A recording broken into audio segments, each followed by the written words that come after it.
Well, good afternoon, everyone, and thank you very much for joining our Cornet seminar this afternoon, Work Journey into the Unknown.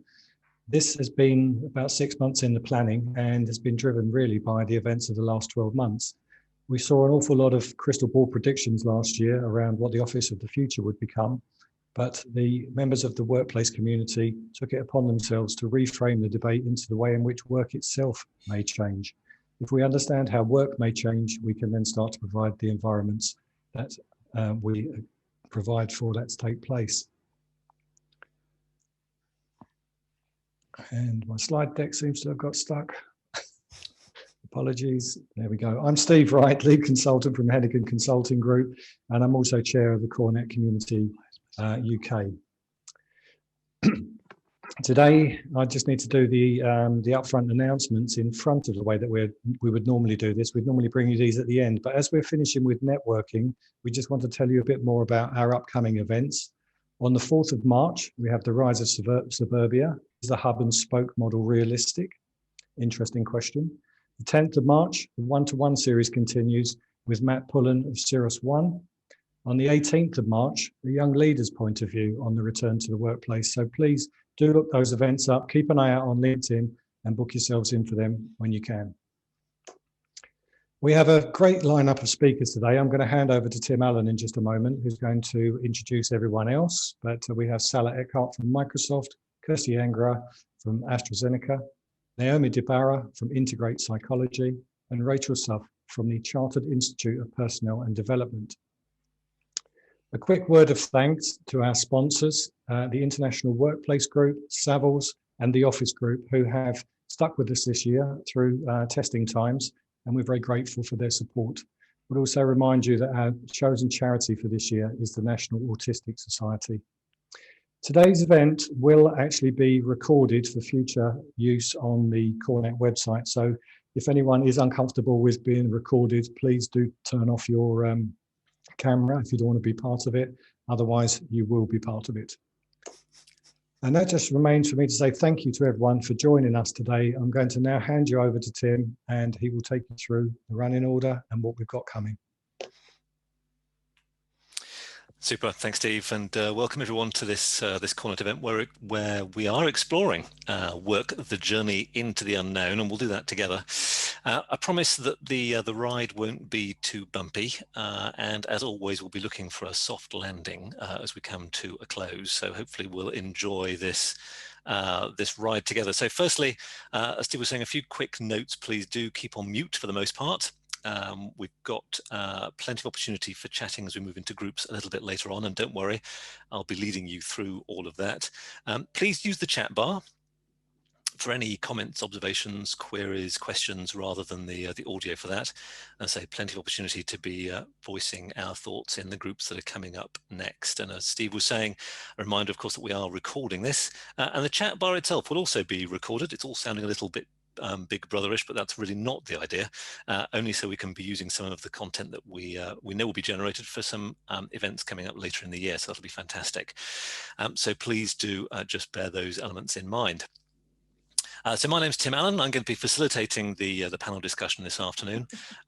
And this year actually sees my 30th anniversary, can't believe it, of leading workplace change programs around the world. So I'm certainly keen to be exploring what's coming along next, along with you all. So it's been an eventful last 12 months, I think we can say that. And this afternoon, we're hoping to shine a little light on the road ahead to understand our collective direction of travel. So my traveling companions today have been chosen very specifically to be great navigators and therefore able to give us plenty of notice on where to turn so we don't miss any junctions. Not that I'm speaking from personal experience. So we have an amazing panel who've a positive abundance of experience and views to share. And so as a reminder, we have Rachel, who's a senior policy advisor at the Chartered Institute of Personnel and Development. We've got Naomi, who's a business psychologist and co-founder and director at Integrate Psychology. We have Kirsty, passionate ergonomist, currently connected with and working with Astrazeneca. And then we have Salla, who's a Director of Transformation Services at Microsoft. Thank you for the waving there, super. You now recognize who is who, so always useful to just go through that. So that's our team of experts. So without more ado, let's make a bit of a start on our journey. So we're going to start from the HR perspective. Now, it's an area that's been receiving a lot of attention at the moment, and not least, of course, from real estate and workplace colleagues, I'm sure. So to get us started, let me hand over to Rachel, who's going to provide us with a quick view now from the CIPD. So Rachel, over to you. Thank you, Tim, and hello everyone. Really pleased to be here as part of this discussion as we start to think about the future, which is quite exciting. So it's almost a year, isn't it, since the UK went into the first lockdown in response to COVID-19, and we can already all appreciate the profound impact that pandemic has had on people's lives and the world of work. And it's clear already that some of those changes won't end with the pandemic. There's a lot of longer term implications. There'll be far-reaching changes across a whole number of dimensions in the workplace, but I'm going to just focus on one area in the time available. And that area, I think, has the potential to radically change how many of us work longer term. And that's the huge shift that we've seen to remote working that happened almost overnight a year ago for many of us. It's been hailed as the world's mass home working experiment. And the latest data shows that a third of us in the UK workforce are still working 100% from home.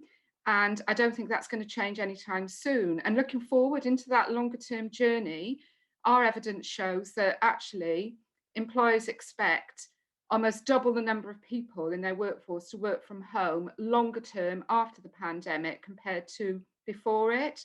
And we're also getting a lot of evidence showing that individuals want to carry on, in many cases, working from home. And we think this could be a real catalyst to change some long-held beliefs about how and where we work. And that is that if we are managed properly, we've got the systems, the support, the management and so on to support us, we can be as productive, innovative, collaborative and so on as if we were in a physical workplace. And I think our research shows what a surprise it has been for many employers, actually, who might not have embraced remote working before the pandemic, that people are as productive or even if not more so than before the pandemic. But going forward, a longer term shift to some of us working from home longer term, that does raise a lot of questions. And how are organisations going to have the cultures to support that, ensure people's health and safety and well-being, because none of that will happen automatically.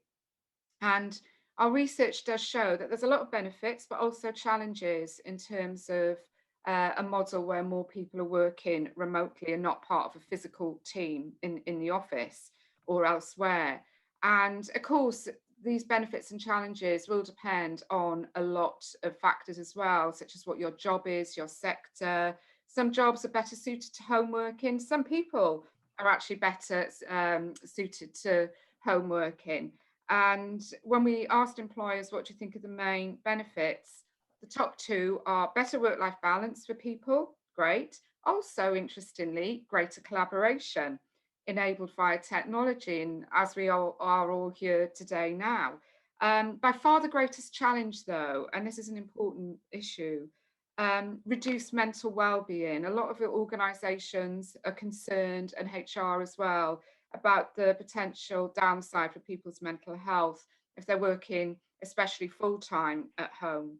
So a key challenge for employers going forward, if they are to embrace this longer-term model of home working, is to really ensure that their duty for health and safety and well-being does extend into the home, because it does extend into the home. But great care is going to be needed in that area. And I think one area that I want to flag really around well-being that's often overlooked, that really needs attention in this scenario, is the social well-being that's so important to us, but often not given due regard. The sort of support we get from our peers and colleagues really has a protective effect on our well-being. There's a lot of evidence out there to show that. And if you are working from home continuously, that can be under threat, and you can feel quite isolated. And when we asked employees, has your well-being in terms of social connections improved or not over the last year, not unexpectedly, almost half think that their social connections have worsened. So that is an area that really needs attention. And then looking into that journey into the known unknown longer term, when we can return to some semblance of what we were used to before the pandemic at work, what our evidence is also telling us is that a lot of organisations are looking more to embrace a hybrid or a blended approach to working, where some people will work from home continuously or mainly, and some will be more conventionally sited in a workplace, or maybe a combination of the two. So much more flexibility, which we think will be a real step forward for how and where people work, giving people choice to a greater degree than has been the case. But aside from the health and safety risks that really need to be taken on board, there are bigger issues that organisations really need to plan for and mitigate and ensure that we do have an effective way of working in such a model. And there's a real risk, really, that having a hybrid model could end up with a kind of two-tier workforce where you've got a gap. And there are those that are attending a physical place of work and have access to career and training and development opportunities and so on. And then those that could be left behind, perhaps where they're not physically seen. So really need to be aware that your policies and practices and your culture and so on really does embrace that hybrid, that blended way of working. Also, job design would be really important. Work processes as well need to be developed that take on board knowledge sharing and collaboration between a kind of hybrid model where some people are physically there and others at home working. So communications as well will be really important. And finally, well, my last thought really is around the importance of management practice and training and developing managers so that they are really confident and capable of supporting people working from home and people working in a blended way as well. There's an awful lot of expectation on managers for their people management role as well as their operational role, and it isn't always matched by the level of investment that there is in terms of the training they get, the competencies they have, the ongoing guidance to really fulfill their management role in terms of the people aspect. So we're expecting a lot from managers in that respect. We don't expect them to be counsellors or medical experts in terms of supporting people's health and well-being. If people are working remotely, especially, managers are very likely to be the only link between those individuals and the organisation and how they access health and wellbeing support as well. So really important that management practice can take on board that virtual working environment as well, have effective one-to-ones virtually, manage with compassion from a distance, have empathy, and really build those trust-based relationships that's so important, because it can be much harder to manage in a virtual way than in a physical environment. So effort has to be made because none of these things will happen automatically. And also it's really important that they are supported in their management role by a culture of well-being and inclusion in the wider organisation. I'll stop there. Thank you. And that's great. Thanks, Rachel. That's an awful lot of topics that we've started to cover there already, isn't it? My gosh, we could have been having a whole session just based on that. So thank you. A great glimpse into the future there. Obviously, you've referenced that need to have organizations, excuse me, voice going already, aspire to more of that sense of trust and leadership with a clearer view around what we need for the future. And as you, I know in conversations we've been having in the past, that understanding that that's complicated and more nuanced than we may be imagining. So it's not just about working from home, but that now sort of often quoted element of the sort of the hybrid working. So we're raising that model coming through now. So what's required from both excuse me, management and HR to ensure that we don't create that sort of two-tier workforce. I think that's going to be a really key part of the discussions moving forward, isn't it? So some excellent themes starting to come out there and come to the fore. So that's fantastic. Thanks for that, Rachel. We'll be coming back. Excuse me, coming back to that. Not a good start here. Okay, so to keep on with our HR and people theme, let's take a closer look at the human angle and some of that perhaps psychological sphere with Naomi. So Naomi, over to you. Just bear with me 1 second. I've got something on my machine. Let me call you back in 1 moment, Kim. Cheers, bye. That's amazing. My mouth wasn't moving. I know, fantastic, with a ventriloquism going on there. Super. But that's always the joy of a live event. That tells you that it's live, doesn't it? If nothing else does. So it's not pre-recorded. There we go. Okay, so Naomi, the floor is yours. Hello, everybody. It's been lovely to see different faces on my screen. Always wonderful to have a little bit of change. I've been thinking a lot. We've been having some lovely conversations, the panel, over the past few weeks. And yesterday, my monthly subscription to The Psychologist arrived on my doorstep, which is always an exciting moment. I'm just going to show it to you today. Zoom thing going on the corner. Everybody mute, please.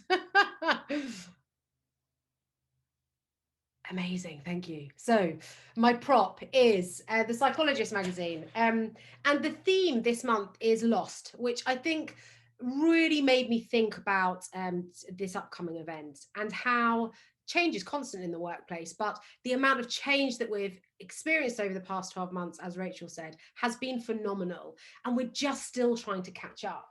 Now, as an occupational psychologist, much of my work is going into organizations and understanding how we can make people more productive, more happy, and ensure that well-being is good and yeah, productive. So there's a framework that is often used which looks at 10 psychosocial hazards of the workplace. And I've thought about how these hazards are the same, but in terms of the ways in which we've experienced those hazards in the past year and how we will experience them differently moving into the future, the journey into the unknown is being experienced. And 3 areas that I decided to talk to you about today are control, environment, and interpersonal relationships. So the first, if we think about control, is understanding that once we remove the social benchmark of people in an office environment, for example, once we stop having people to look at and watch and mimic to understand the organizational culture, then all of a sudden we start to have more control over the contributions we make, the ways that we make contributions, the ways that we communicate. Often we're forced into Zoom scenarios like this, so our control is reduced. But actually, as a workforce, we seem to be developing a better understanding of our own individual differences and contribution to work and the way that we work best. I think the word nuance was used a moment ago, in thinking about how we are so different as individuals. And as a psychologist, I spend lots of time assessing people's brain and recognizing how different we function cognitively. And yet the workplace is often very, very similar for all of us. So this idea of control, this idea of understanding our approach to work, understanding our cognitive processes better so that we can be our best at work, for me is a really important factor. And moving into the unknown further, I think we need to think about how do we help people to understand their contribution, the way that they like to contribute, their communication style, how they want to communicate, and give them more control over those decisions. So that's the first point, control. We know that we've got buckets of research to show that if people have control in their work, the level that they want, they are more productive, their well-being is higher. So that's the first point. So how do we help people to understand their unique contribution better? The second is the environment. So for me, my four walls have closed in so much physically over the past year. And what that has done is meant that I have enjoyed my environment outside of my office so much more than ever before. As I'm sure many of you have, you've discovered your local area, found wonderful walks and greenery and beautiful things. And we've felt much more connected with the environment as a result. We know that so much research, I'm sure you've read much of this, demonstrates that green stuff, nature, looking outside our window and seeing nature is great, not just for our physical health, but for our psychological health. It pumps out lots of happy hormones and lots of great stuff. And we know that it reduces depression. So thinking about how we've used our environment more when we've been working from home, by going for walks during the day where we've been able to, spending weekends just being out more, less distracted by shopping and cinemas and all of these different things, moving into the unknown and thinking how we can do more of that moving forward, is ensuring that we bring that into the workplace more, whether it's a hybrid role, whether it's virtual, whether we are in person, ensuring that we do more, walking meetings, being out, being in the environment. It's brought so much benefit. And yes, as well-being has dipped in many cases, anxiety and depression has increased, people have reported that spending more time in the environment has actually helped to combat that. So let's ensure that we're thinking about that moving forward when we move back into a workspace. And finally, very, very quickly, Rachel touched on it, interpersonal relations are so important. We need to ensure that we have better core communication. So when we're training our teams, we need to make sure that we're using direct, explicit language, so that all of those nuances that we experience in a physical workspace, when we're watching people's behavior, we've got all of these social scripts. Once that's removed and we're on Zoom or remote in some other way, we need to ensure that we're developing people's core communication skills. As Rachel said earlier, leadership, essential. Think about the impact a good and a bad manager has had in your life. It's huge, bigger than any other factor at work. So think about how you can develop people's core communication, so that we can be really explicit, really direct, and make sure that people have complete clarity on what they're meant to be doing. Role ambiguity, we know, is a real has a really negative impact on well-being. So the three things for me to share and for you to think about moving forward and hopefully discuss is, how do we give people more control in terms of their preferences at work, their approach to work, their contribution, their communication. How do we embrace our natural environment around us? How do we bring it more into the workplace? Whatever that model might look like, whether it's hybrid or not, how do we really, really impose that to make it happen more? Because we know it works, we know it's good. And finally, how do we build more core communication skills so that any ambiguity in role, in task, in psychological contracts is utterly clear for people? And for me, they're three important factors moving forward. I'll stop talking now, I promise. That's great. Thanks so much, Naomi. So that's a really great introduction to some of the sort of psychological aspects that are going around. I love the sense of the psychological contract, and that to be explored in more detail, I think, and the conversations around that. That sense of collaboration and connections, and that idea of kind of losing the script of each other, where we've had it through the sort of digital work as well as the we've all had to get rather more used to that. The sense of kind of, I suppose it sort of connects into that element of when we've talked in the past around bringing your whole self to work, which is fantastic. We probably hadn't fully envisaged bringing our whole selves, including having our pets and partners coming across the screen, and in internal decor being dissected by people on the call. So that's already built out a little bit more, hasn't it, than we probably all imagine. And of course, biophilia, which is what you're referencing around those being out into the environment, that's something that's been at the heart of some topics of conversation around corporate real estate for quite some while. So lots of stuff to get into there. Oh my gosh. so much that I'd love to try and get to grips with now, but we'll hold on to some of that for our conversations a little bit later on. So that's fantastic. Thanks for that. So now let's move from one aspect of the human dimension to another, with a bit more of a connection perhaps to the physical environment. But I know that Kirsty has a strong view on the role of ergonomics, and of course that's the reason why we have her here today.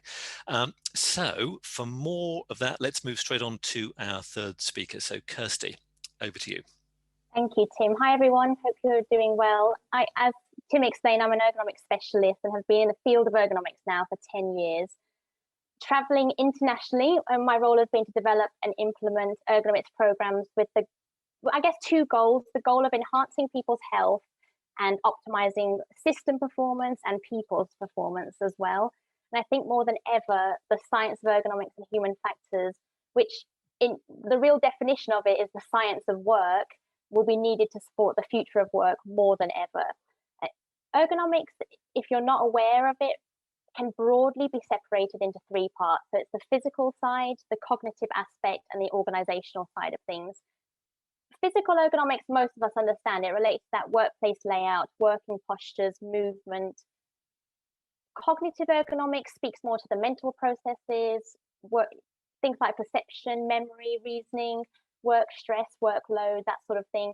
And then you have organizational ergonomics, which is concerned with the optimization of systems, structures, policies, processes, but it really also relates to the work design, that community feel, as Rachel and Naomi have clearly stated and talked about there, and that communication aspect too. So I guess for me, when I think about the future of work, I'd like to see all of these components have equal focus from businesses. I think that's been lacking. And actually, if I'm completely honest, it was lacking before the pandemic. So I really don't want to go back to a post-pandemic situation where we're still thinking about what we were doing before and have this sort of rose-tinted glasses effect of thinking about the workplace in this really lovely way. There were some issues with the past workplace before the pandemic. So it wasn't perfect. And I know we're feeling like we need to go back to that because we've been working from home for so long, but I promise, and I can show you the statistics, it wasn't perfect. It was great in some aspects, but it wasn't perfect. So I'd want to start to look at that a bit closer as we come post-pandemic and that future workplace and as we return to the workplace.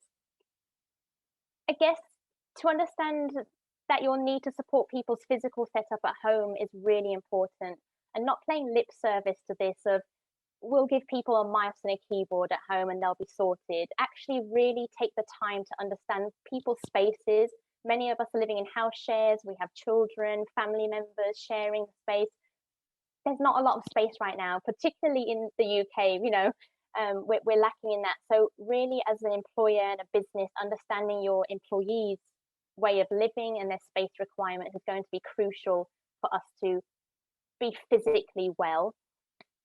As well as that, just being mindful of that cognitive side of work. And that's a real priority for me, because I think that's what's been lacking as well, is making sure that we understand that this idea that businesses have improved performance, for example, over the last year. You've seen many articles where everyone's saying, our performance has increased, our revenue has increased over the last 12 months. This is fantastic. Everyone working from home is the perfect option. But it's actually not weighted effectively, because we're now starting to see fatigue and burnout from people. Because yes, their performance probably did increase because they were working longer hours throughout the day, every day, and possibly over the weekends. But as I say, it's not weighted effectively. So now I'm sure Naomi is going to be very busy with dealing with fatigue, burnout, and this idea of resilience as well. So that's a real priority. And then to bring it all together, making sure we have those systems in place to give people the resources to self-lead in well-being at work. We can all play lip service to that and give you the resources, but really we want you to self-lead in that as well, and create a robust structure of how people work in this hybrid fashion, with some at home, some in the office. And I think that's where really technology is going to play a massive role in making sure everyone has that equal contribution at work. Whether you're at home or in the office shouldn't matter anymore. You should have that equal contribution and have the opportunities to move forward with your career, your personal life, whatever that looks like. But I think for me, the importance here is to grasp the concept of physical ergonomics, cognitive ergonomics, and organizational ergonomics as that human-centered approach. And as Tim mentioned, I'm very passionate about that, and I really hope that that's the way we can move forward with the future of work. So with that, I'll leave my introduction and look forward to hearing what Salla has to say on the technology front. Super, thanks so much, Kirsty. And I love the idea that you're putting through there, the sort of the real definition of ergonomics, the science of work, which is of course exactly what we're chatting through today. And we need to think through those three elements of the organizational, the cognitive, the physical aspects. We do tend to concentrate, don't we, on the physical elements.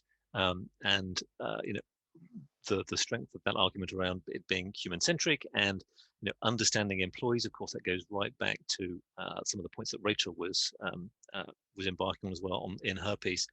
Now, appreciating where we are at with time, great connection there, Kirsty. Thank you for around the sense that technology plays a role in the equality of how we've all been experiencing the working from home.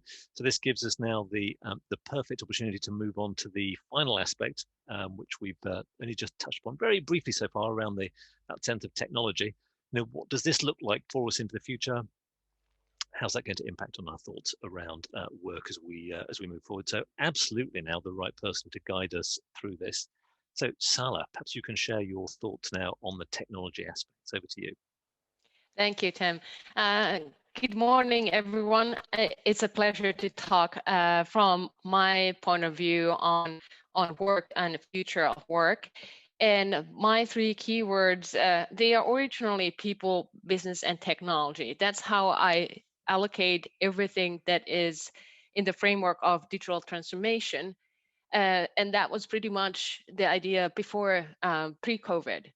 But now that we are today talking about work, those three words need to be translated into other three keywords that are workforce, workplace, and workspace.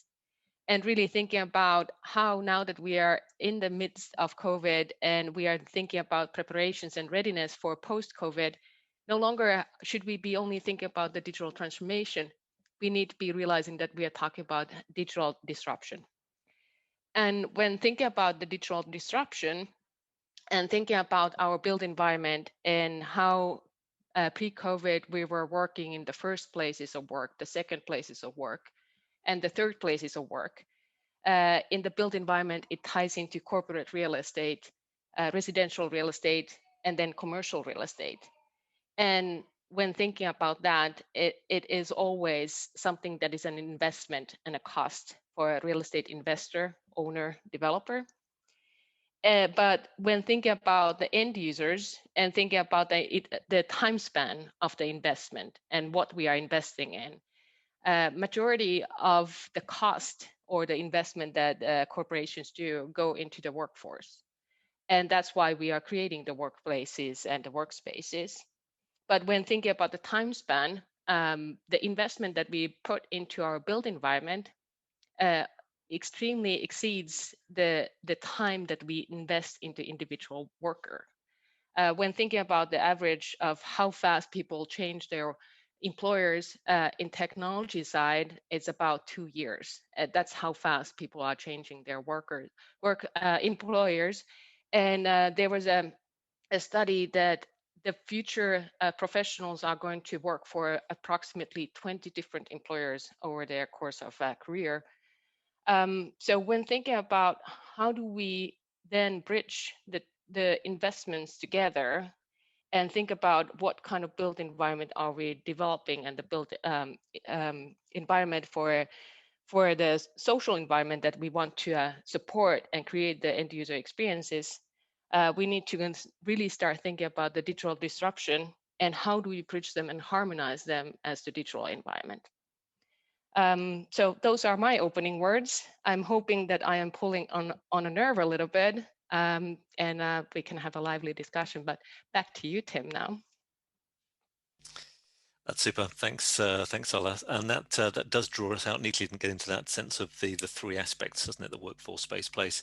Hugely important that we start to think through those elements. Love the idea that actually the digital element is around the disruption side. That's something for us to be thinking about.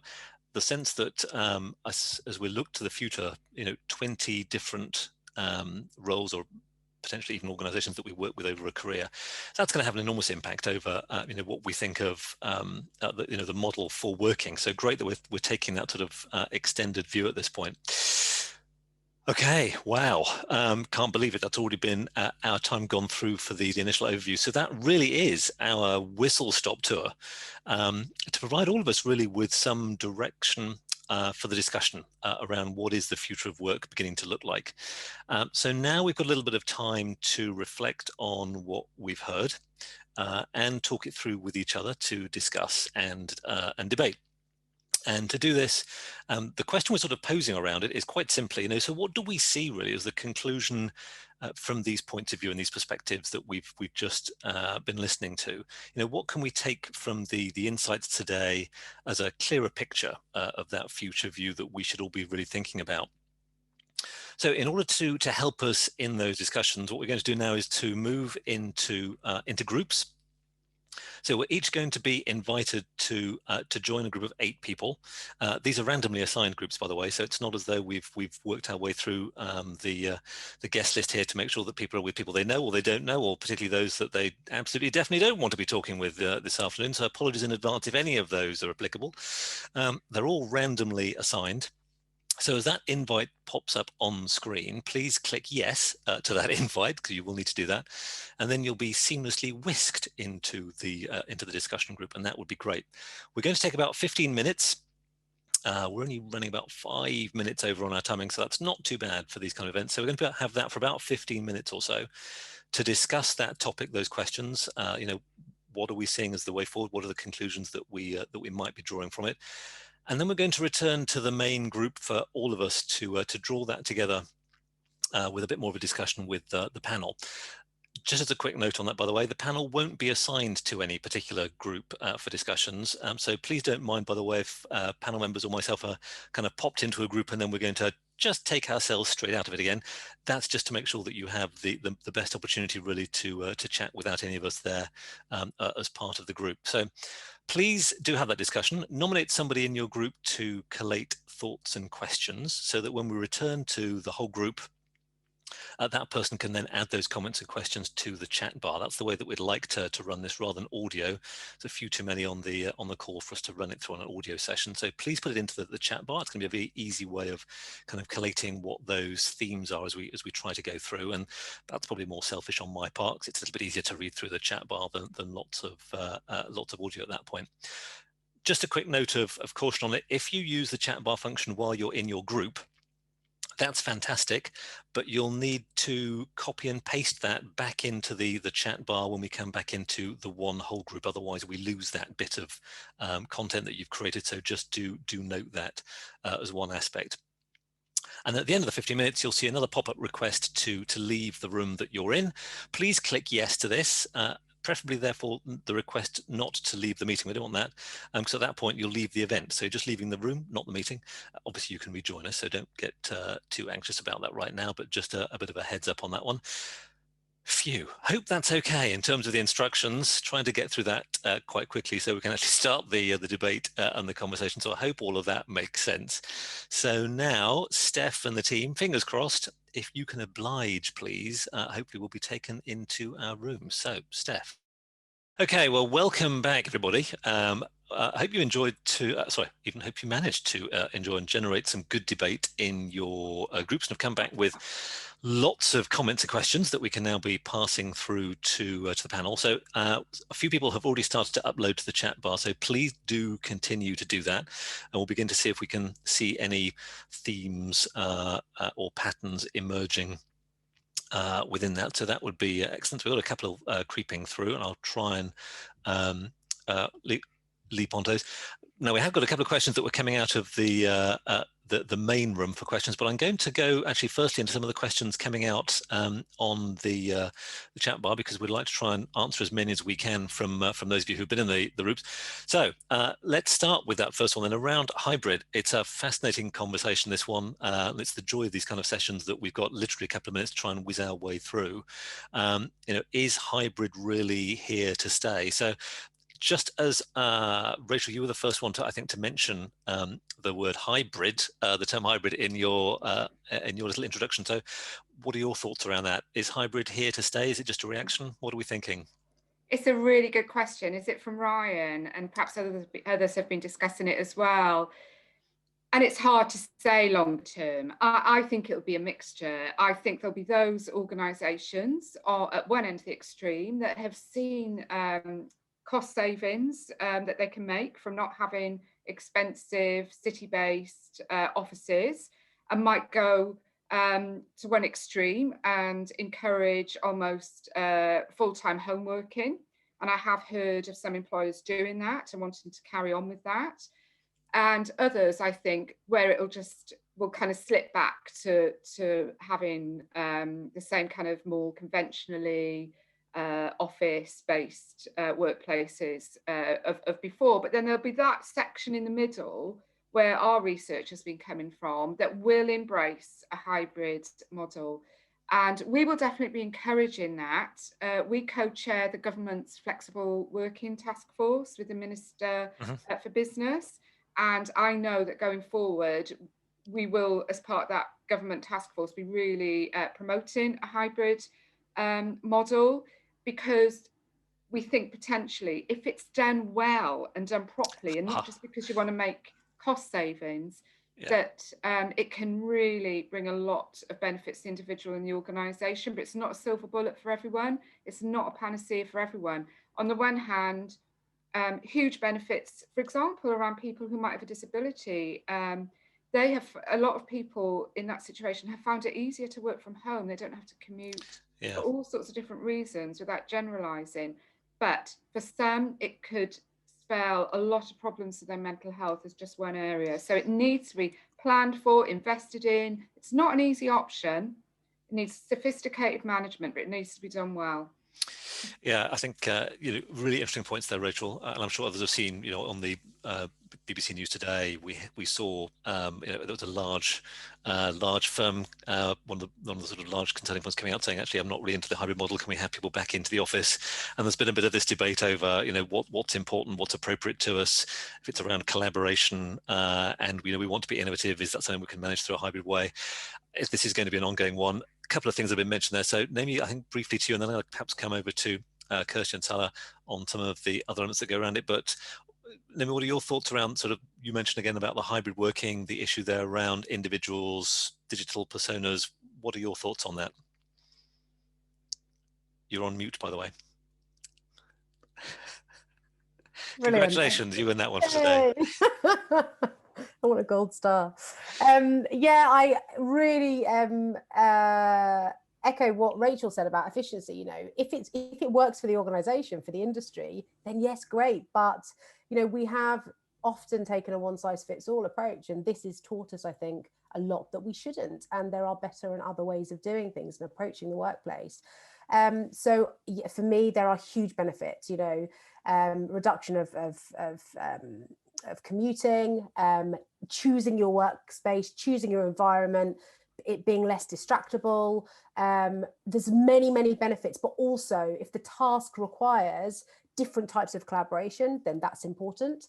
And also we need to connect, we need physical connectiveness. We talked about this before, actually, in terms of the space between two people, that physical space that really matters, and really brings richness in terms of emotional well-being, resilience, all of those types of things that matter. So I think it needs to be individualized. I think it needs to be based on individual differences. But yes, it could definitely work, as long as it's not a one-size-fits-all approach. Yeah, indeed. I think it's a valid point. Kirsty, any elements that you wanted to add into that?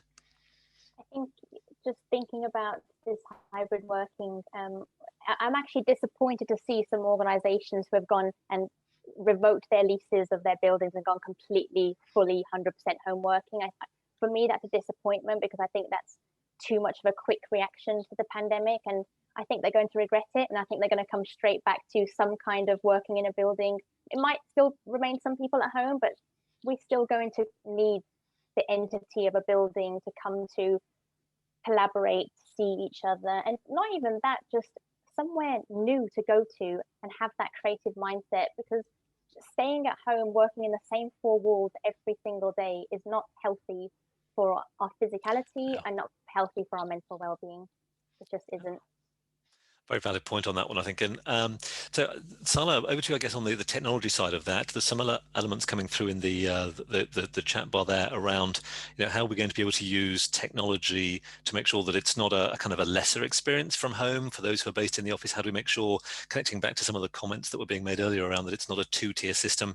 What are your thoughts on sort of the technology aspect to that?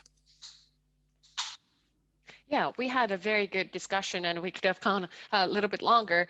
But what we were talking about is that how people are now kind of adapting to their virtual meeting personas, and how the hybrid workplace needs to be able to support still reading people's facial expressions and gestures to understand what they are meaning with their communications.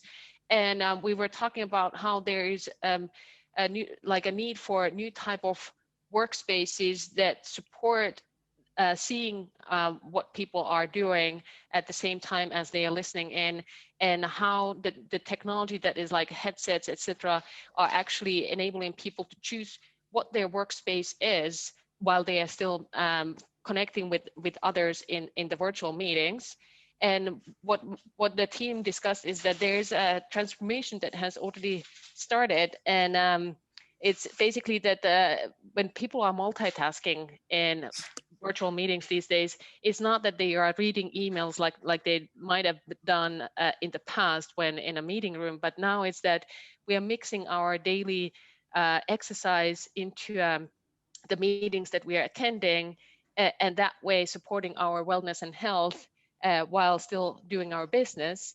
And also with the change in the etiquette and behavior is that the virtual meeting behavior is actually softening us compared to how things were before.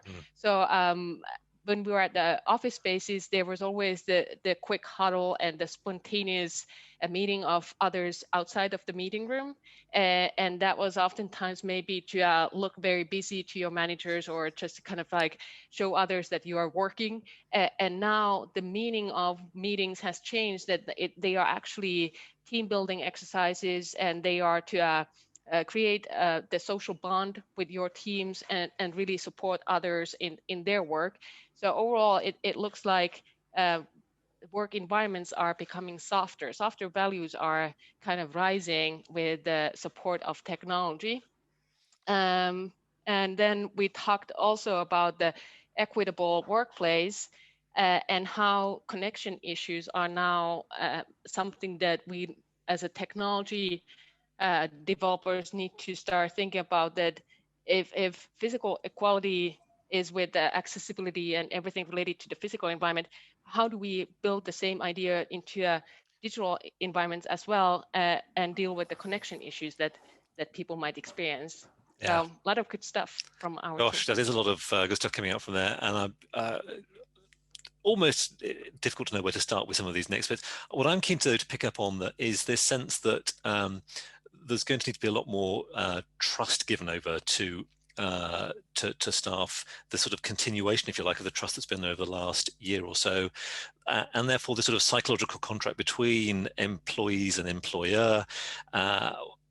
It's a very broad brush. In fact, that's hardly even a question. I think I'll try and put a question mark at the end of it, but that's probably about as good as it gets. But so thinking that through as well from the, so thanks, Salla, on that sort of technology side as well. But Naomi, back to you perhaps briefly on what are our thoughts on how can we best support that aspect of this sort of future way of working? Yeah, so for those who haven't heard the term psychological contract before, we start with an employment contract, which is an explicit set of terms. These are the tasks you do, and this is the pay we give you for those tasks. The psychological contract is much more implicit. It's much grayer. It's those kind of trust, the trust that you develop with your managers, with your team members, to say, although we're not saying it explicitly, if I work extra hours for you, you're going to promote me when the time becomes available. Or if I work extra hours today, then when I ask you for a day off, next week for something, you're going to let me do it.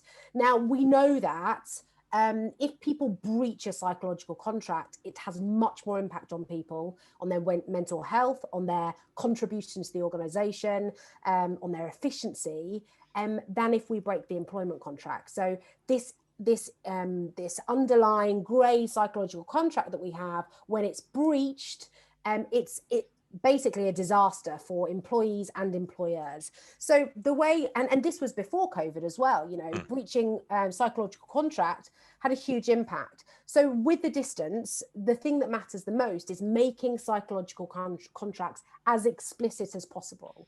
So having conversations with your team members, and saying, you know, how do you want me to communicate with you? You know, what would that look like? What would it feel like? Yes, let's talk about promotion. Let's talk about development. Let's bring all of these things into a really explicit conversation so that some of those nuances aren't lost and we are less at risk of breaching a psychological contract because the damage is huge. So being more explicit. And I think it's one of the key elements, isn't it, that we talk about the sort of subtlety and nuance. And of course, as human beings, sometimes we have to move away from the subtlety and the nuance to be, as you say, quite explicit and quite managed over doing something. Rachel, any sort of brief comments from your perspective, CIPD, around that? Have you got members asking you, I'm sure you must have, around some of these aspects? Yeah, and I couldn't agree more with what Naomi said. I think she really described it so well and also emphasised how important the psychological contract is. And what it's really describing is that underlying relationship that is influenced by so many different factors at work, and how people interact with work and how they perceive it is going to be so influenced by all those more tacit aspects, like how you're treated by management. And just to emphasize a really important aspect of it, which I think is people's perception of fairness at work, because I think that's going to be really important as we travel into this journey into the unknown as well, because if people are perceived that they're treated fairly, and this is going to really come into play with some of the difficult situations that many organisations are going to be experiencing in terms of making hard decisions, for example, around redundancy. One of the hardest decisions you can make is to lay people off, and job security is a really big issue at the moment, and it's an important part of that psychological contract. You might not, as an employer, be able to avoid a negative outcome in terms of making somebody redundant. And I'm just using that as an example at the moment because of the economic situation. However, it's how you go about treating people as part of that psychological contract, even in really difficult situations, the most difficult situation. If you treat people fairly and with compassion and are authentic and transparent and so on, have compassion for people, it will really make a big difference to how people perceive that contract and how they can cope with the hardest of situations at work. Yeah, and I think it's, you mentioned that sense of fairness, and there's a lot of coming out in the chat around sort of fairness and equality of, working from different locations. And when we were, whilst the groups were having that bit of a chat and we were sort of in our little bubble in the main room, I know one of the elements that we were commenting on, so Kirsty, I'm going to come over to you to just talk about that sense of fairness between, of course, in our hybrid model, different locations. How do we make sure that fairness works across the elements that we've often spoken about? I know, because as you were mentioning, it could be quite tricky to get people to understand and explore that. So, what are your thoughts on trying to get that fairness through in terms of just the ergonomic aspect? I think this definitely comes down to more the cognitive side of ergonomics and that workload, work stress area, and the sort of anxiety there. I think actually what's going to come about is much more psychometric testing amongst teams and amongst employees for us to understand who we're working with and what their triggers are, what makes them happy, what makes them not do their best work. Because if we understand that, we can understand then the place that they've chosen to work from, whether that's at home or in the office. And it then becomes less of this you and me and them and us type situation. It becomes more, so-and-so, just that's their personality. They prefer to be in the office. They like to be there. Doesn't make any difference to me. They're feeling happy, which is going to make me feel good. So let's do that. So I think there's going to be much more open communication, I hope, or that should be the case between teams, is that you understand each other's way of working. I think that's the real important aspect here. It's a bit more consideration, isn't it really, as human beings to each other, and understanding that we all have our foibles and idiosyncrasies, and just kind of bearing that in mind as you're having those interactions. So it's a really fascinating point. I think it's and of course we know that still in that any kind of hybrid version is going to be the split between physical and digital. Just kind of working our way back, I suppose, perhaps another question back to Salla on this one. We're talking about that sense of digital disruption. What are our thoughts around what does that start to look like? You know, how is that going to work, do we think? What sort of pathway for that, Salla? What are your thoughts?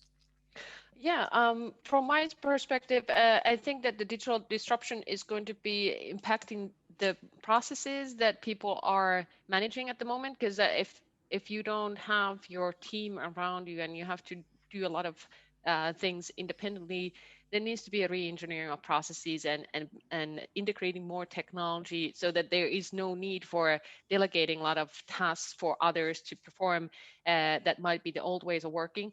But there is also the digital disruption of our traditional existing legacy workplaces, and really think about how can we bring more technology into the meeting rooms and the workspaces, not only in the format of IoT sensors or IoA sensors, but as like large scale screens that enable us to use our entire bodies for communicating. Because the amount of sitting that everyone has to do these days, working from home, it's like being on a transatlantic flight every day.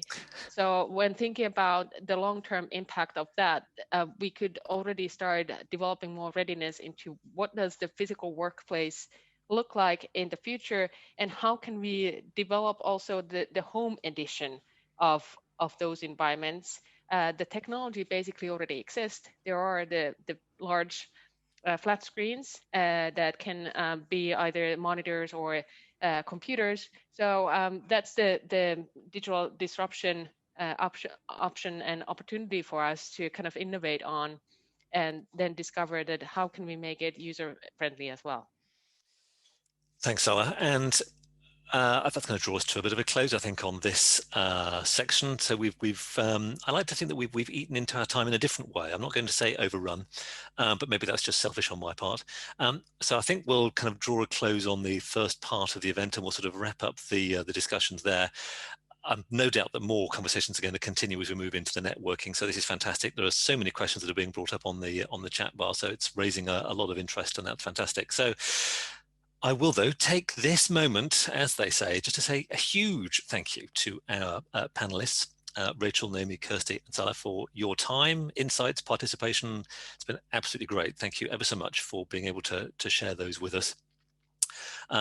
Also, a big thank you to our CoreNet team, who of course have been in the background enabling all of this to happen and have the technology running seamlessly. So that's been super. And a big thank you to all of those who have been participating around comments, observations, and questions. Thanks to everybody online who's been participating fully on that. We do appreciate it. So we're now going to move into the next part of our event this afternoon, which is the networking sessions. So for this, we're going to be moving back into the previous groups that we were in just to start, and then you'll be able to move between rooms as we wish. So this gives us back a little bit more of the control. So back to some of the elements that we were mentioning a little earlier on about having, I was going to say take back control, but there's far too much political resonance in that comment. So we'll move quickly on from there, but nonetheless, we will have the chance of being able to move between rooms ourselves. To do that and to move between rooms, you can just click on the more, which is just the little 3 dots, and that'll move you around between rooms if you'd like to do that and catch up with people, or if you want to come into a room where there's people that you don't know. Hopefully it's all pretty intuitive for us, and a great chance to catch up with colleagues old and new. We'll look at this section as being somewhere between sort of 30-40 minutes or so, rather depends on how long we'd like to have for that, but a chance to chat with others, and then we'll be drawing the event to a close, where that will sort of be notified by a bit of a countdown coming back to us all into together into the one big room again, as it were. So enough of that. Always feels like there's a lot of instructions that go with this event, but now over to the networking sessions. And Steph, if you'd like to take us back into the rooms again, please, to start with. Okay, folks, we seem to be drawing ourselves back together again. So I think it's probably only another 30 seconds or so before we're all back, I think, Steph. Just 5 seconds. 5 seconds. Oh, I was trying very hard to count, obviously completely miscounted there.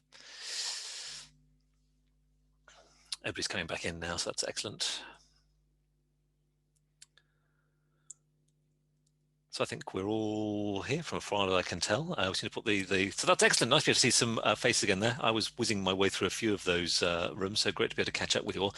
Okay, so I hope you've been able to catch up with friends and make some new connections through our sort of virtual portal here this evening, and we're now going to be drawing the event to a close. So a big thank you to all of you for attending and for giving us the time right through to the end here to be able to share and connect and chat with folks new and old. I don't mean old in the sense of age, by the way, but that's maybe just me. Big thank you to the CoreNet team, who in the background have been doing a sterling job in keeping all of the technology up and running and that seamless whirring in and out of rooms and the ability to do that. So big thank you to all of them for making that possible. It really wouldn't have been without them. And we look forward to meeting up with you all again very soon.